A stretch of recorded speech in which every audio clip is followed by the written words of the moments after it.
ሰላም ሰላም ውድ አርቲስት ቲቪ ተመልካቾቻችን ዛሬም እንግዲህ ልዩ ከሆነ የዓለም ዋንጫ ፕሮግራማችን ጋር መጥተናል።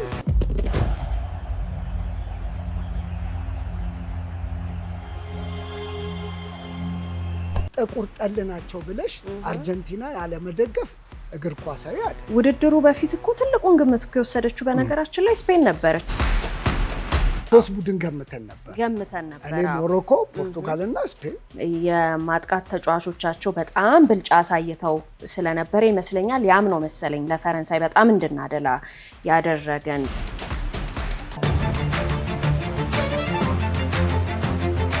አሁን ጎርደንን ምን ብለሽ ተነኪዋለሽ?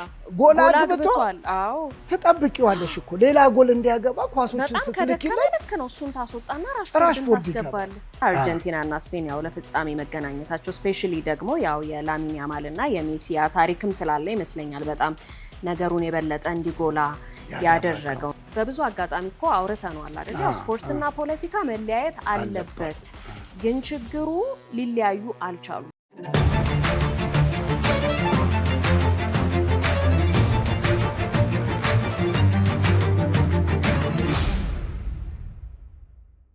መልካም ቆይታ ይሆንላችሁ። ሳቂ ምን አለብሽ? አስደነገጥንሽ አይደል? ኧረ ደረሳችሁ እናንተን ያው እዛው ለደረጃ አጋጣሚ ሆኖ ታጥፈሽም እንግሊዝንም ብለሽ ፈረንሳይንም ብለሽ ደረጃ ላይ ነገር አርጀንቲና አለሽ። ሶስት ቡድን ገምተን ነበር። እኔ ሞሮኮ፣ ፖርቱጋልና ስፔን፣ አንቺ ደግሞ አርጀንቲና፣ ፈረንሳይና ሞሮኮ ነበርሽ። ታጠፍሽ እንግሊዝ አልኳል።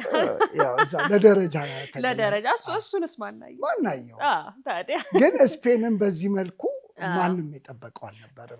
ኖ እንትን ነው እኮ ከውድድሩ በፊት እኮ ትልቁን ግምት እኮ የወሰደችው በነገራችን ላይ ስፔን ነበረች ዋንጫውን ታሸንፋለች ተብሎ። ግን ውድድሩ ከተጀመረ በኋላ ሞር ግምቶች ወደ ፈረንሳይ እያደሉ መጡ። ምክንያቱም ያው ፈረንሳይ ሁሉንም ጨዋታ በሚባል ደረጃ በጣም በጥሩ ብቃት ነው ስታሸንፍ የነበረው። እንዳያቸው ነው ምባፔ፣ ዴምቤሌ፣ ኦሊዜ እያልን እንግዲህ የቱን ጠርተን የቱን እንተዋለን። ምንም ጥያቄ የለውም። በተለይ ያው የማጥቃት ተጫዋቾቻቸው በጣም ብልጫ አሳይተው ስለነበረ ይመስለኛል ያም ነው መሰለኝ ለፈረንሳይ በጣም እንድናደላ ያደረገን። ስፔኖች ደግሞ ሞር ቀዝቀዝ ብለው ነበር የመጡትና አይ ቲንክ ያ ነው ይመስለኛል ያ የሮድሪጎ ልዩ መሆን ዝምተኛ የመሃል ሜዳ ተጫዋች በቃ በየጨዋታው እየበሰለ እንደዚህ እያደረገ ግን ኳሱን ጠንቅቆ እያደራጀ የመሃል ሜዳ ንጉስ ሆኖ የወጣበት ጨዋታ ነው።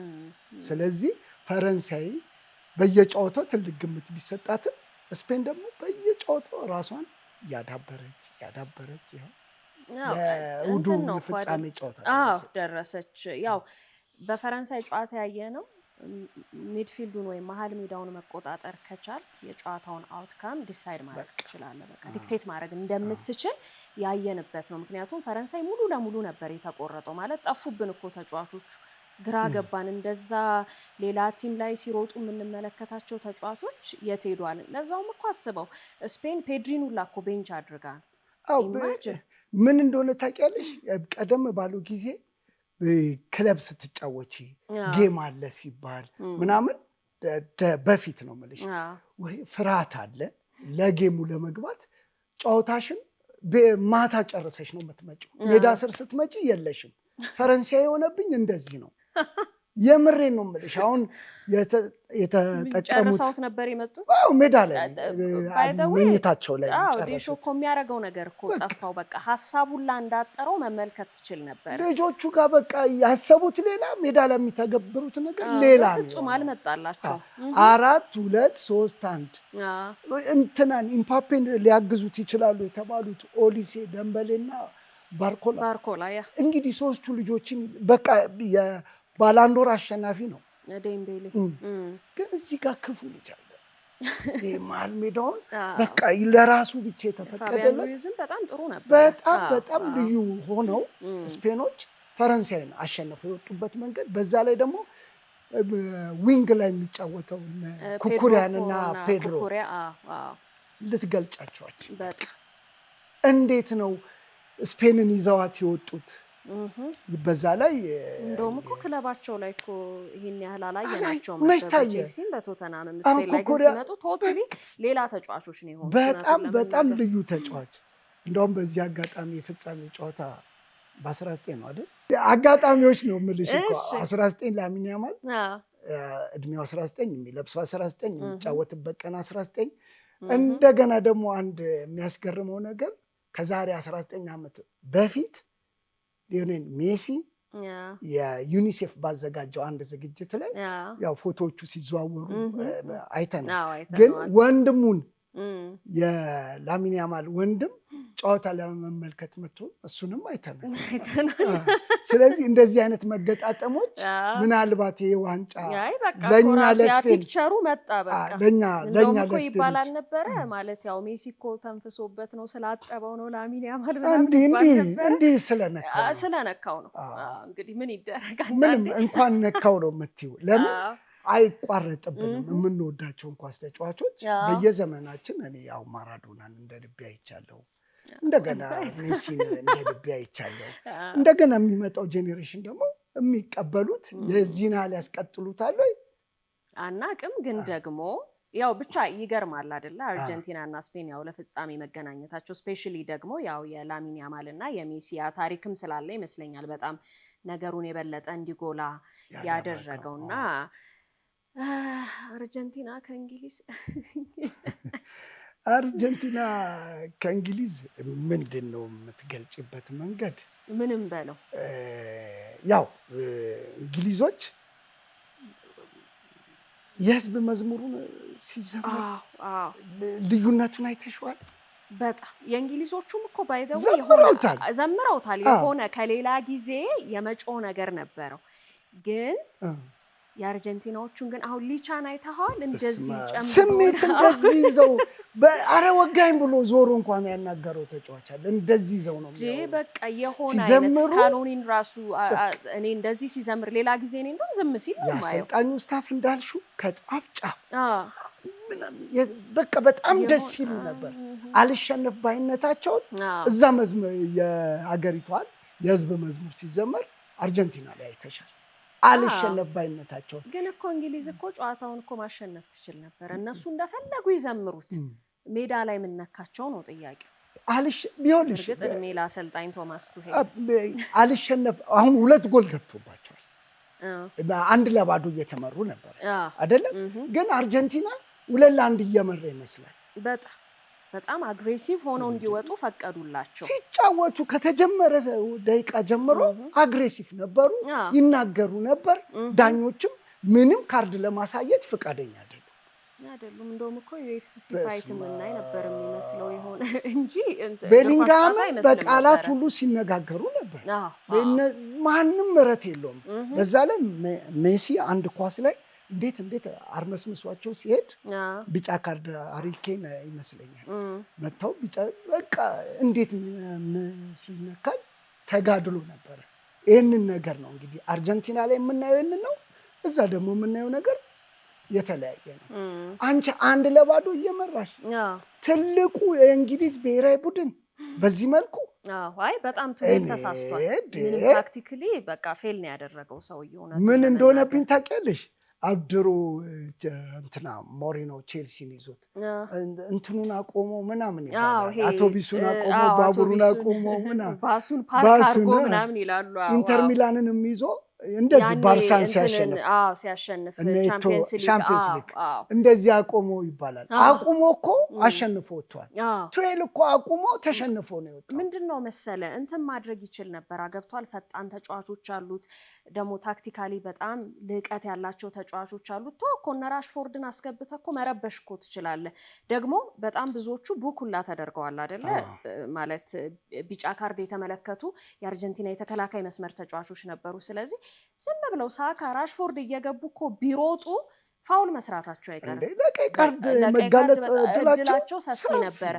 ያም ባይሆን ግን ስቲል አንተ አጥቂ እያስወጣ ተከላካይ አታስገባ እንዴ? ስታስጨንቅ እኔ እንጃ በጣም ሙሉ ለሙሉ ኳሱን ሰጧቸው፣ አግሬሲቭ ሆኑ ማለት ግራ የሚያጋባ የሆነ መጣና ራሳቸውን በራሳቸው ነው ባይ ዘ ዌይ ማለት አንዳንዶች በቃ ያው ቱሄልን አዋረደም ብለው ሸሹ። ተጫዋቾቹም እኮ ሸሹ። ብዙዎቹ ደስ አላላቸውም። አሁን እነ ሩኒ ምናምን ቢቢሲ ላይ ይሰሩ ነበር። በቃ በፍጹም እየተቃወሙት ነበር። ልካለ እንዴት ነው የምትከላከየው? ማጥቃት እኮ መከላከል ነው። ለምንድን ነው የምትሸሽው? በዚህ አቅም ላይ እንዴት ነው የምትሸሽው? አንድ ለባዶ ተጫዋቾች የኳሊቲ ችግር የለባቸው። ለዚህ ነው አሁን ጎርደንን ምን ብለሽ ትነኪዋለሽ? ጎል አግብቷል። አዎ ትጠብቂዋለሽ እኮ ሌላ ጎል እንዲያገባ ኳሶችን ስትልኪለት ልክ ነው። እሱን ታስወጣና ራሽፎርድን ታስገባለህ። ግን ሰውየው የእሳቸውን ያህል እውቀት ባይኖረንም በማየት ግን መናገር የሚገባልን ልናገር ይገባል። በጣም እኮ በቃኛ ጨዋታውን እያየን እኮ ምን ነካው እያልን ነበረ። አይ ቲንክ ብዙዎችም ያንን ነገር ተመልክተውታልና ቱሄል ዋጋ አስከፈላቸውና የእንግሊዝ ሚዲያዎች በጣም እየተቹት ነው ያሉት። እንደውም እኮ ነገሩን ካዞርከው ከፈለክ ያው የእንግሊዝ ሚዲያ እንዲሁ ነው ማራገብ ይወዳል። እውነቴን ነው የምልህ። ማለት አሁን እንግሊዛዊ አሰልጣኝ ቢሆንስ ብለን ማሰብ አለብህ። ገብቶሃል? ለቱሄልም እኮ ቀላል አይደለም። እንግሊዝን ለፍጻሜ አድርሶ ዋንጫ ቢያገኝ ምናምን ለሱ ለስሙ ለፕሮፋይሉ ምናምን ትልቅ ነገር ነው። ዋንጫን ፈልገው ነው ያመጡት እውነቱን ለመናገር ማለት ነውና ምናልባት ያ ስሜት አልተጋባበት ይሁን ይሄ ከአርጀንቲና ጋር ያለው ልህኝነት ሜቢ እንግዲህ መደንገጥ እኮ አለብሽ። የህዝብ መዝሙሩ ሲዘመር እነሱ ጋር ያለውን ስሜት ተጫዋቾችሽ ላይ ማስፈር መቻል ነበረበት። እነሱ አልሸነፍ ባይነት አለ። በዛ ላይ የሚያነሱት የፎክላንድ ነገር አላቸው። ያ ስሜት የተለየ አድርጓቸው ነው። አራስ ነብረው ነው በየጨዋታው ማለት ንክኪያቸው በጣም ከባድ ነበረ። ሰውየውም ቶሎ ካርድ ለማሳየት ዘግይቷል። በእለቱ የነበረው ዳኛ ዘግይቷል እንጂ እርግጠኛውን የምነግርሽ 2 ቀይ ካርድ የምናይበት ጨዋታ ነበር።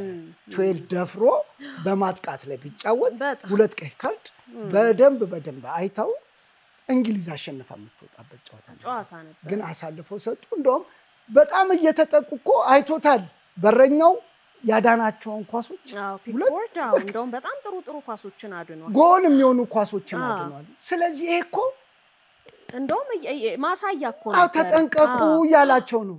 አንኳኳባቸው። ለምንድን ነው ታዲያ ጨዋታውን ሊቀይር ያልቻለው? ችግሩ ምኑ ጋር ነው? እንደገና ሽሽት አስወጥተሽ ተከላካይ አስወጥተሽ እንዳትሄዱ ከግማሽ በላይ ካለፋችሁ ትሞታላችሁ ወዮላችሁ። እና በዚህ አካሄድ ነው እንግሊዝ አሳልፋ የሰጠችው እንጂ ማታሸንፈው። ለምን እነ ኬፕ ቨርዴ እንኳን እንዴት አርጀንቲና እንዳስጨነቁ አይተናል። እየተመሩ ነው ወጣው። ምንም እኮ ግብፅንም አይተናል ምናምን። ስለዚህ እንግሊዝ ደግሞ እንግሊዝ ናት። ትልልቅ ተጫዋቾች አሉ ያንን ማድረግ የሚችሉ ጨዋታን አሸንፈው መውጣት የሚችሉ። ቤሊንጋም እንኳን በኖርዌው ጨዋታ አይደል ያሸነፈላቸው እኮ እሱ ነው። እንዲህ አይነት ተጫዋቾችን ይዘ እንዴትና ያው የ60 ዓመት ስብራታቸው ሳይጠገን እና አንድ ተጫዋች ላይ ብቻ ፎከስ አድርገሽ ያን ልጅ አሁን ሜሲ በቃ አንድ አይደለም 11 ምት ይችላል። ከ11 ሜሲ ጋር ነው የሚጫወተው ብለን እሱ ማርክ ለማድረግ እንትን ሲሉ ጊዜያቸውን አጠፉ። እሱ እድለኛ የሆነው ወደ ዳር ወደ ዊንግ ሲወጣ ኳሶቹ በዛ በኩል ማግኘት ጀመረ። አሁን ለመጀመሪያውም ኳስ እንዴት እንደሰጠው አይተናል። ሁለተኛውንም ኳስ እንትና ደግሞ ከርቀት በመምታት በጣም ጎበዝ ነው። ሞካክሯል ፈርናንዴዝ 2 እና 3 ማካሊስተርም እኮ ስንት አንግልም ገሽታ የመጣችው ኳስ ነች። እንግዲህ መሲ ጋር ደረሰች። በልክ ሲልከው ስቶንስ የሚባለው የሚያናድድ ተከላካይ እንዴት ነው አንቺ ተከላካይ ነሽ ስትነሺ ከመነሳትሽ በፊት ኳሱ እንትን ሲል ትንሽ ወደ ኋላት ያለሽ እዚህ ጋር ሰው አለ እንኳን አይባልም። መሀላቸው ሆኖ ላውታሮ ማርቲኔዝ እንደ ቀለል ያለ ሄዲንግ ነው ያገባባቸው። ስለዚህ ያው መክፈቻ ደግሞ ቁልፍ አለው። ገብቷል። ያው ስፔስን መፈለግ የሚችል ተጫዋች ነው። ስለዚህ ቢያጠቁ ኖሮ ወይም በጣም አግሬሲቭ ሆኖ ቢወጡ ኖሮ ማሸነፍ የሚችሉ ጨዋታ ነበር። እንግዲህ እንግሊዝ አሳልፋ ላይ ገና ካሁኑ እነሱ ፔፕ ጋርዲዮላን እያሰቡ ነው እንግሊዝ ሚዲያ።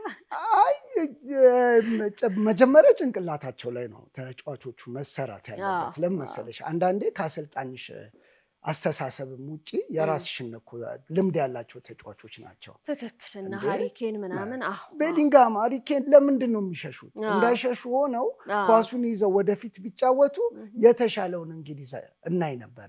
በዛ ላይ ሰውየው ሲቀይር ቱሄል ልክ ያልሆነ ቅያሪ ስለሆነ ቅያሪውም ዋጋ አስከፍሎታል። ብቻ ብዙ ነገር እንግዲህ ምን ታረቀዋል ቀያሩ እንግዲህ የአርጀንቲና ቅያሪና የእንግሊዝን ቅያሪ ስታይ ትክክለኛው ቅያሪ የአርጀንቲና 2 ካርድም እንዳያዩ አድርጓቸው በአሸንፎም እንዲወጡ አልጋ ባልጋ ሆነላቸው። ስለዚህ ስፔን ከአርጀንቲና ደግሞ እናየዋለን። ስፔን ከአርጀንቲና ያው ምንም ቅድም ትንሽ ገረፍ 19 ብዬ ነካ አድርጌልሻለሁ። ስለዚህ አሁንም መሀል ሜዳ ላይ ብልጫ ይዘው የሚወጡት ስፔኖች ናቸው ብዬ ስለምገምት ለዚህ ድርድር ስለሌለ ስፔን እኮ የሲስተም ቡድን ነው። በነገር ላይ ይሄ በግል የተጫዋቾች ብቃት ላይ የተመሰረተ ቡድን አይደለም። አሁን ፈረንሳይ ሞር እዛ ላይም ጥገኛ የመሆኑ ነገር ይመስለኛል ዋጋ ያስከፈለውና ስፔን በጣም የተሟላ ቡድን ነው። በተለይ ደግሞ መሀል ሜዳ ላይ ጨዋታን የሚቆጣጠሩበት መንገድ እንግዲህ አሁን በቀደም ሮድሪን ካየው ጨዋታውን ሲፈልግ ቴምፖን ያፈጥነዋል፣ ያቀዘቅዘዋል፣ እንደፈለገ ነበር ሲያደርግ የነበረውና ያው የቀድሞንም ሮድሪ አይደል ያ ባላንዶር ያሸነፈው ነው። እርግጥ ጉዳትም ነው፣ ጉዳት ላይ ነበር ረጅም ጊዜ እንጂ በቃ ራሱን ያገኘንበት ጨዋታ ነው እውነቱን ለመናገርና ዴላፎንቴ ቡድን አይ ቲንክ ታክቲካሊም የተሻለ አድቫንቴጅ አላቸው ብዬ አምናለሁ። እውነቱን ለመናገር አሰልጣኙም በጣም በሳል ናቸው ታክቲካሊ። ለምን ጨዋታ እንዴት መጠቀም እንዳለባቸው ተጫዋቾቻቸውን በደንብ ያውቃሉ። ስለዚህ ሮድሪ ባላንዶር ሌላ አንድ ባላንዶር ይቀረዋል። ያንን ለምን ወሰደ ላሉት ሰዎች መልስ የሰጠበትን ጨዋታ ያሸነፈ 9ኛ ባላንዶር በአንድ ዓለም ዋንጫ ብቻ ግን ያው የሆነ ነገር ብትይኝም መሲ በቃ ምንም ጥርጥር የለውም። ማንም ወደፊትም ልናየው የማንችለውን ነገር ነው ያሳየን። በዚህ ሁሌ ስናመሰግነው እንኖራለን። ሮድሪ ግን የሚገባው ኳስ ተጫዋች፣ የመሀል ሜዳ ቴክኒሻን፣ ቅድም ብለሽዋል፣ ያቀዘቅዛል፣ ያሞቀዋል፣ ከውጪ ከውስጥ ከፍሪጅ ምናምን በቃ ደስ በሚል ሁኔታ የሚገልጸው ጨዋታ ስለሚጫወት ስፔን የተሻለ ነገር አላት። ኳሱ በያዘ ቁጥር ሲከላከሉም በጣም ጥሩ ናቸው። ያንን ሰብሮ መግባት አይ ቲንክ ለአርጀንቲና በጣም ከባድ ሊሆን ይችላል። ጨዋታው በጣም ፎከስ የሚያደርገው ሜሲ ያንን ይሰብራሉ ለመሰለ። ሜሲ እኮ ፕሌይ ሜከርም ነው አይደለ? ጨዋታውን የሚያቀጣጥለዋል፣ ይሰራዋል፣ ያው ሲፈልግ ራሱም ያገባል።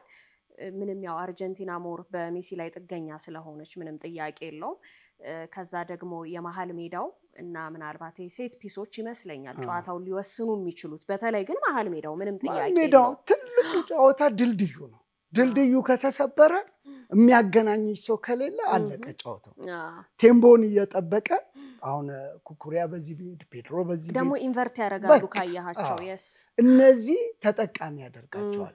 በዛ ላይ አሁን ባለፈው ቤልጂየም ከስፔን ስትጫወት እንደውም እኮ እሱ ጨዋታ ላይ ለስፔን ፈርቼ ነበር በእውነት በጣም ግን የቦታ ምንትን ብለው ስፔን ምን ማድረግ እንዳለባቸው ጠንቅቀው ያውቃሉ። ስለዚህ ለአርጀንቲናም ጨዋታ ለእሑድ ለሚካሄደው አርጀንቲና ግን ከ80ኛው ደቂቃ በኋላ ይነቃሉ ሜዳ ውስጥ።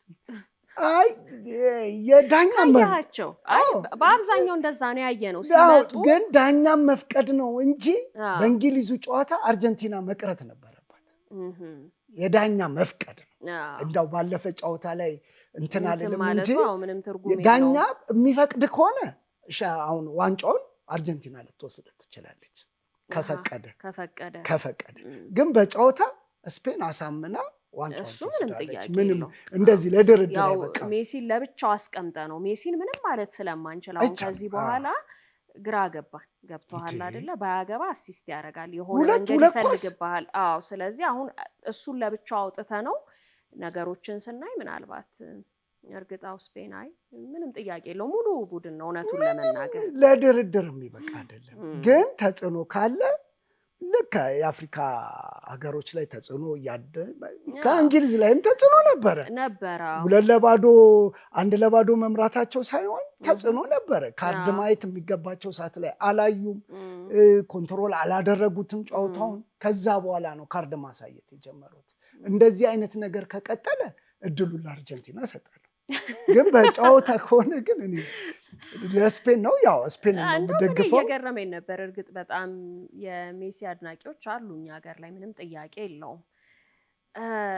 ግን አንዳንዶች ደግሞ አለ አይደል አርጀንቲና እኮ ጥቁር ጠል ናቸው፣ ጥቁር አይወዱም፣ ዘረኞች ናቸው ምናምን በሚል ምክንያት እንደውም እንግሊዝንም ሲደግፉ ነበሩ። ግን እንደዛ ማለት እንችላለን? ያው ሁሌም በብዙ አጋጣሚ እኮ አውርተናል አይደል? ያው ስፖርትና ፖለቲካ መለያየት አለበት። ግን ችግሩ ሊለያዩ አልቻሉም። እውነቱን ለመናገር ምንም ይሄ ጥያቄ የለውም። በተለያየ አጋጣሚ ያየነው ነገር ስለሆነ ማለት ነው። ግን ደግሞ አሁን ምናልባት ይሄንን ጉዳይ ብቻ ካወጣ ነው ግን ሌሎቹስ ሀገራት ላይ ለምሳሌ ታስታውሳለህ ዩሮ 2020 ላይ እኮ እንግሊዝ ከጣሊያን ነበረና እነሳካ ምንድነው የሆነው እንትናም አይደለ ጄደን ሳንቾ እንደ ቀልድ እኮ ጠፋ አይገርምም? እና ምን ነበረ ሲሏቸው የነበሩት እውነት ለመናገር ነጭ ተጫዋች ቢሆን ያንን ይሉ ነበረ።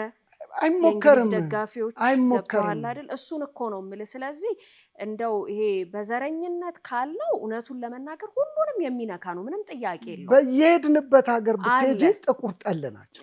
የየራሱ የሆነ በጣም የተወሳሰበ ችግር አለ። ስፔን ላሊጋ ላይ እኮ ሙዝ ተወርውሮባቸው ነቅለን እናውጣካለን። ቪኒሲየስ ጁኒየርን የሚያበሽቁት በምን ሆነ? እንትና ማን ነበረ የብራዚሉ ተከላካይ ሙዙን ልጦ የበላው?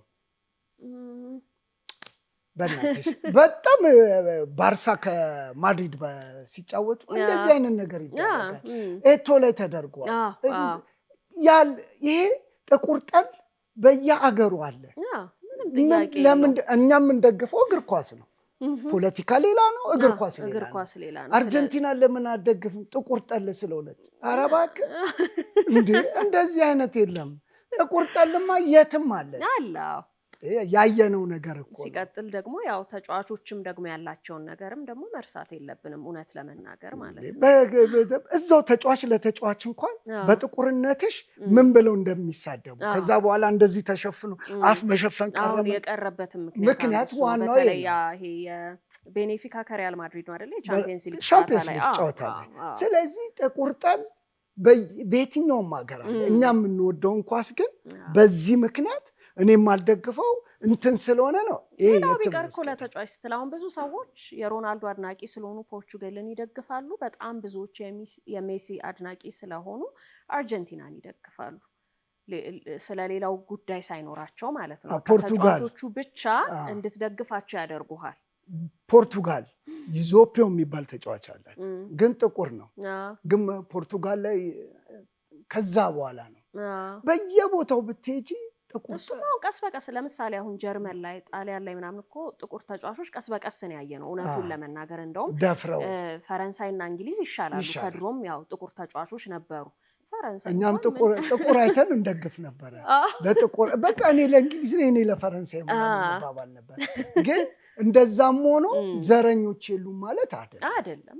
ስለዚህ ጥቁር ጠል ናቸው ብለሽ አርጀንቲናን አለመደገፍ እግር ኳሳዊ አይደለም። እኛ እግር ኳስ ነው። ስለ እግር ኳስ ስናወራ ደግሞ ማድረግ ያለበት እግር ኳስን እንድንወድ ካደረጉን አርጀንቲናዎች መካከል ማራዶናን የማያደንቅ ማንም የለም።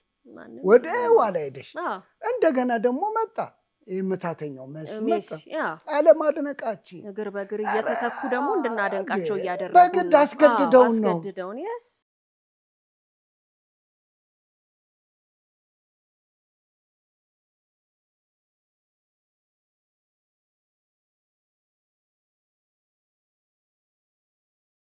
እሱን ያው እንግዲህ በልዩነቱን ተመልካቾቻችንም በልዩነቱን ማየት ነው እንጂ በስደት ላይ ያሉ ወንድሞቻችን እኮ በጥቁርም ተጠልተዋል። ደቡብ አፍሪካ ላይ እኮ በጥቁርም ተጠልተዋል። ጥቁር ሆነው በጥቁር ተጠልተዋል። ዘረኝነትን ካነሳን ብዙ መልክ ይኖረዋል። ኤኒዌይ እግር ኳስ ነው፣ ፖለቲካ። እሺ አሁን ሶስተኛ እና አራተኛ ለማውጣት የሚጫወት የሚካሄደው ያው ለኢምባፔ ኮከብ ግብ አግቢ እንዲሆን ይጠቅመዋል። አሁን ይመስለኛል ያገባልን ብዬ አስባለሁ ትላለህ እንዲሁ። አሁን ጥሩ ቡድን የምናየው ሶስተኛው ላይ ነው። ፈረንሳይ ምን አይነት ቡድን ነው? እንግሊዝ ምን አይነት ቡድን ነው? እውነትህን ነው። የምሬን ነው የምልሽ። ከጭንቀት እናውቀዋለን፣ እንለየዋለን። ከጭንቀት ወጥተው የሚመጡበት ጨዋታ ስለሆነ ልዩ ጨዋታ ነው። በቃ ለግል ክብር የሚደረግ ነው የሚሆነው። ቤሊንጋምን ማግባት ይፈልጋል፣ ኤምባፔም ኬንም ይፈልጋል። ያንን የምናይበት ነው የሚሆነው። ትልቅ ነገር ነው የምናየው። አሪፍ ጨዋታ ነው የሚሆነው። ለፍጻሜ የጠበቅናቸው ቡድኖች አንደኛው ፈረንሳይ ነበር። ስለዚህ ፈረንሳይ ከእንግሊዝ ጋር የሚያደርገው ጨዋታ ትልቅ አሪፍ ጨዋታ ነገ ይካሄዳል። እንዳያመልጣችሁ ተመልካቾቻችን። እንግዲህ ይሄ ዓለም ዋንጫ እኮ በስማ ፍጻሜው ላይ ግን ሰምተሻል? ምን የትራምፕ በእንግደኝነት እገኛለሁ ብለዋል እና የስፔኑ ንጉስ ስለዚህ ከነ ቤተሰባቸው ዋንጫውን እዛው ትራምፕ ባይተዌ ከስፔን ጋር አሁን ጥሩ ሁኔታ ላይ አይደለም ያሉት እውነቱን ለመናገር። ስለዚህ ነገር በተለይ ያው ይሄ ከፍልስጤም ጋር በተያያዘ ያው ስፔን አንደኛ ተቃዋሚ ስለሆነች ያው በጋዛ ለተካሄደው ጦርነት አሁንም ላለው ብዙ ችግርና ያው ጦርነቱ ስላልቆመ ማለት ነውና በዛ ምክንያት በጣም ከስፔን ጋር ተቃርነዋል። እንደውም ሰሞኑን በነበረው የኔቶ ስብሰባ ቱርክ አንካራ ላይ በቃ ስፔንን እንደውም እንዳታናግሯት ሁላ ማለት የሆነ እንትን ነው የሚመስለው። የእኛ ሰፈር ጸበል ከኔ ጋር ተጣልቷል እንዳታናገሩ በእውነት እንደዚህ ነው ያሉት ቃል በቃል። እና እኔ ስለ ስፔን አታንሱብኝ፣ ከነሱ ጋር ያለኝን የንግድ ግንኙነት ሁላ አቋርጣለሁ ያላሉት ነገር የለም። እና ይሄ ራሱ አንድ የዋንጫ ጨዋታውን እንዲስብ የሚያደርገው ይመስለኛል። በቃ እርስ በርስ እዛው እስቲ ሰላም ይሏቸዋል አይመስለኝም። ግን ትራምፑ በጣም ይሄ እኮ የዓለም ሕዝብ ወደደም ጠላም ትራምፕማ ለነገሩ እዚህ ዓለም ዋንጫ ላይ እኮ ምን ያልሰሩት ጉዳል። ያኔ ዋይት ሀውስ የራት ግብዣ አዘጋጅተው ሮናልዶን ጋብዘው ጨዋታ ነበርኩ የነበረበት ቅጣት እና የምድብ ጨዋታዎችን ሁላ ሙሉ ላይጫወት ይችል ነበር። እሱን አስነሱ። ከዛ ደግሞ ያው ያንን የራሳቸውን ተጫዋችና የቤልጅየም እኔ በጣም ተደሰትኩበት ዳንሴ የእሳቸው ይሄ ዋይምሴ በሚለው ዘፈን አሁን እሺ ስፔን ሲያሸንፉ አንድ ዋንጫ ሲሰጡ እዛው ነው አብረው ይደንሳሉ። አሁን ከስፔን ጋር ስፔን ብታሸንፍ ይደንሳሉ። ይሞክሯታል አይመስለኝ እንዲህ ይላሉ። ሳይናደዱና አይቀርም ይመስለኛል ስፔን ለዋንጫ በማለፏ። ስለዚህ አሁንም እግር ኳሱን ወደ ፖለቲካ ባይወስዷት።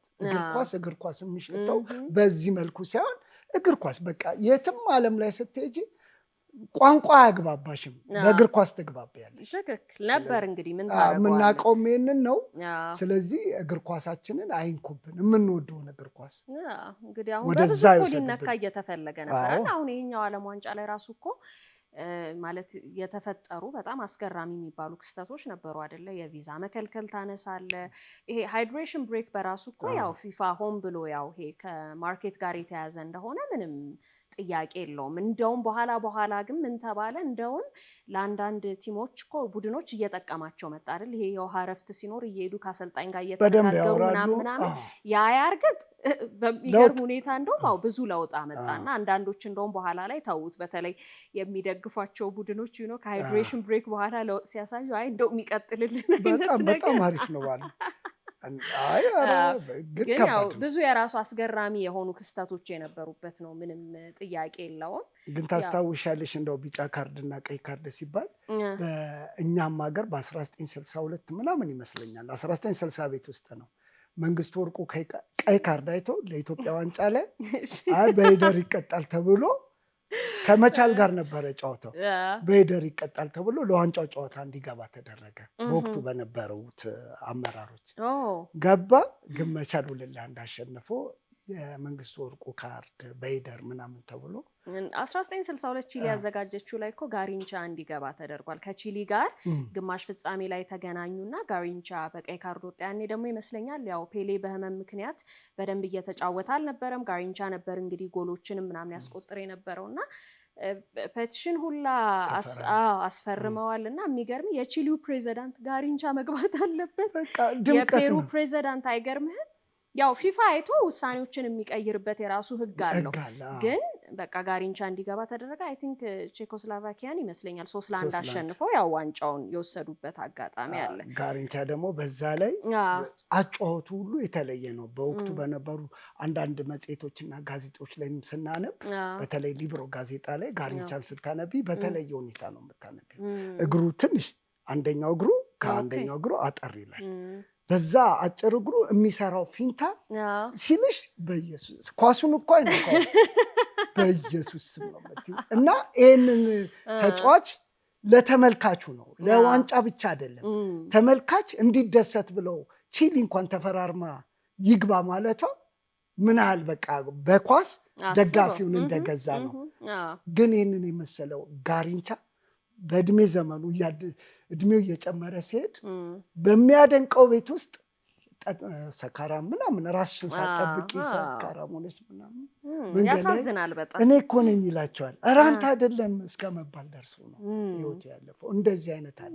ግን በኳስ የሆነ ህዝቡን የብራዚልን ብቻ አይደለም የዓለምን ህዝብ ያስደሰተ ስለሆነ ነው የቺሉ ያለለት ይግባ ያለለት። ስለዚህ ይገባዋል ለማለት ነው። እንግዲህ 1962ም ስለሆነ ትተነዋል አለማ ወደኋላም ስለሆነ ብቻ ሲሆን ያው አጋጣሚ የፔሌ ገኖ መውጣት እንጂ እነ ቶስታው ሶቅራጥስ ምናምን በቃ ድንቅ ተጫዋቾች የነበሩበት ዘመን ስለሆነ ስለዚህ ያ ባይሆን ኖሮ ጋሪንቻ በዚህ ዘመን ቢፈጠር ኖሮ ብለሽ ደግሞ ብታስቢ ጉድ ነው። ልክ ሙሉጌታ ከበደ በዚህ ዘመን ቢፈጠር ኖሮ ብለን እንደምናስበው ሊሆን ይችላል። ለማንኛውም ታውቃለህ ዓለም ዋንጫ ላይ እኮ በጣም በቃ የሚገራርሙ ያው ክስተቶች አሉ። ለምሳሌ በ3 ቢጫ ካርድ የተጫወተ 2006 ግራምፖል ነበሩ እንግሊዛዊው ዳኛ ክሮሺያ ከማጋ ስትጫወት ነውና ጆሴፍ ሲሙኒች የሚባለው ተጫዋች 2 እኮ ቢጫ ካርድ አሳይተውታል። በቀይ መውጣት ነበረበት። እሱም ልጁም ነገረኛ ነገር ነው። ድጋሚ ሲናገራቸው 3ኛ ሰጥቷት ተጫውተው ጨረሰ። እንደገና 3ኛ ሰጥቷት እንደዚህ አይነት ክስተትም አለ። ከዛ በኋላ እኮ በቃ ግራምፖል በጣም የሚተቹና እንደው ያው ብዙዎች ዳኝነት ላይ ለማሾፍ ሲፈልጉ እንደውም ቀንደኛ የሚጠቀሟቸው ያችን ነው መዘ ያወጡባቸዋል። እንትንን ታስታውሰዋለህ? ዛይር ዲሞክራቲክ ኮንጎ 1974 ነው ይመስለኛል ለመጀመሪያ ጊዜ የተሳተፉት የነበረው የዓለም ዋንጫ ላይ እና እንትን ተፈጠረባቸው። ምንድነው የመጀመሪያ የምድብ ጨዋታቸውን በስኮትላንድ 2-0 ተሸነፉ። ከዛ በዩጎዝላቪያ 9-0 እንዴ ታይ አስቴታር ከዛ የሀገሪቱ ፕሬዚዳንት ሞቱ ሴሴኮ 4-0 ከተሸነፋችሁ እዚች ሀገር አትገቡም ብለዋቸው ደግሞ የመጨረሻው ጨዋታ ከብራዚል ጋር ቢሆንስ ክፉ ነገር እና ከዛ ብራዚል 2-0 እየመራች ቅጣት ምት ተሰጠ። ከዛ የዛይሩ ወይም የኮንጎ ተከላካይ ኳሱን አንስቶ ወደ ታዲያ ምን ያርግ አራት ከገባ ከዛ ያ ጨዋታ አርግጥ 3-0 አለቀና አገራቸው ገቡ። እንደዚህ አይነት ክስተቶች ግን በነገራችን ላይ ይሄም አጋጣሚ ነው። ሜሲ ከእንግሊዝ ብሔራዊ ቡድን ጋር ተጫውቶ አያውቅም። እሱም አንድ አጋጣሚ ነው። ይሄም እኮ እንደ አጋጣሚ ስትወስጂ በዚህ አጋጣሚ ማራዶና 2 ጎል አገባ። አንድ የእግዚአብሔር እጅ የሚባለው እግሩ ራሱ ከዛ ደግሞ የዚህኛው ደግሞ 5 ተጫዋቾችን አልፎ 5 ተጫዋቾችን አሳማኝ ጎል አግብቶ አሸነፈ። እንደገና ደግሞ ሜሲ ሲመጣ ባያገባ ጎል የሚሆኑ ያለቀላቸው ኳሶች ሰጥቶ ይሄስ ክስተት አይደለም? ይሄም ክስተት ነው። እሱማ ይሄን ደግሞ ወደፊት እናካትተዋለን። መካተት አለበት ብዬ ነው። ብቻ የሚገራርሙ ነገሮች ነበሩ አለ። እንግዲህ የፍጻሜውን ጨዋታ በጉጉት እንጠብቃለን። እኔ ስፔንን ብያለሁ። እኔ አርጀንቲና። ተመልካቾችስ እንግዲህ ምናልባት ኮሜንት ላይ ያስቀምጡልን ማን ዋንጫውን ያሸንፋል። የደረጃውንም ቢሆን ያው መገመት ይችላሉ። የዛሬ እንግዲህ አርት ስፖርት ፕሮግራማችን እዚህ ጋር ያበቃል። እናመሰግናለን።